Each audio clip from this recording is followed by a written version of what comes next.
हे असं वाटतं सगळ्यांना की आपलाच पक्ष जाणून बुजून हे इलेक्शन पुढे ढकललं जातं. पुणे महानगरपालिका प्रशासन कुणाचं आहे? आपल्या अंडर. पुणे महानगरपालिकेचं प्रशासन एक पण काम ऐकत नाही, प्रत्येक जणांच्या मनात आहे. आणि त्यामुळे हे जे बसलेत ना, हे सगळं तुमच्या समोर फक्त नाटक चाललेलं आहे. मुंडका हलवायचं काम चालू आहे, कोणत्याच प्रकारचं काम चालू आहे. मला तुमचा विषय लक्षात आला. आणि स्थानिक तुम्हाला सूचना सांगा मला विषय.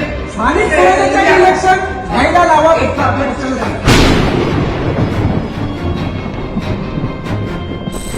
तीनही पक्ष एकत्र आले आणि राज्यात महायुतीचं सरकार आलं. त्यानंतर या तीनही पक्षातील महत्वाच्या नेत्यांना मंत्रिपदे मिळतील. मात्र कार्यकर्त्यांचं काय? यावरून अनेकदा खडाजंगी झाल्याचंही पाहायला मिळालं. नेते, आमदार, खासदार, कार्यकर्ते यांच्यातील धुसमुसही सुरूच आहे. सध्या तर जागा वाटपावरून जोरदार घमासान सुरू आहे.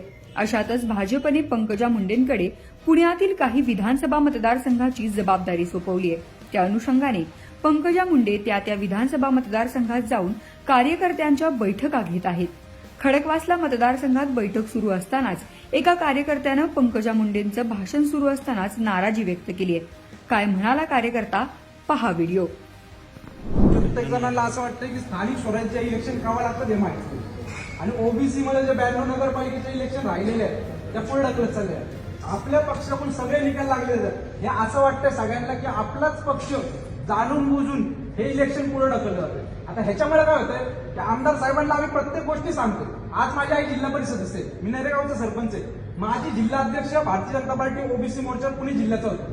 आज माझ्या एरियात सगळी कामं मी माझ्या पद्धतीने चांगली बघतो. प्रत्येक कामं मी आमदारांना सांगू शकत नाही. 10 कामं सांगितली आमदारांनी, प्रत्येक गोष्टीला फोन करून सांगू शकत नाही. ह्याच्यामुळे खालती काय झाले, आता माझं गाव 31,000 मतांना आले. प्रत्येक गोष्टी बूथवर प्रत्येक गोष्टीचे काम आहे. जे लोकसभेला आम्ही इलेक्शनला जायचो त्यावेळेस लोक कामं घेऊन आम्हाला कामं सांगायचे. आता जरी प्रचाराला जाणार आहे तरी लोक आम्हाला कामं सांगतात. आज गव्हर्नमेंट कुणाचं आहे? आपलं महाराष्ट्र सरकारमध्ये आपले पुणे महानगरपालिका प्रशासन कुणाचं आहे? आपल्या अंडर. आणि पुणे महानगरपालिकेचं प्रशासन एक पण काम ऐकत नाही. आणि त्याच्यामुळे बाकीच्या ज्या गोष्टी आहेत त्या गोष्टी होत नाही. इलेक्शनच लागणार नाही असं प्रत्येक इथल्या नगरपालिकेचे जे इच्छुक उमेदवार स्थानिक सभेचे प्रत्येक जणांच्या मनात आहे. आणि त्यामुळे हे जे बसलेत ना, हे सगळं तुमच्या समोर फक्त नाटक चाललेलं आहे. मुंडका हलवायचं काम चालू आहे. खरं ते तुम्हाला सांगतो. ह्याच्यातनं मला काय फरक पडला काय नाही, मला काय घेणं नाही. पण एक सांगतो की जी आता आमदार साहेबांचं जे काम आहे, आमदार साहेबांना आम्हाला किती फंड दिला आतापर्यंत? 12, 13, 18 कोटी फंड दिला किंवा मागच्या काळात आणि आता देखील दिला.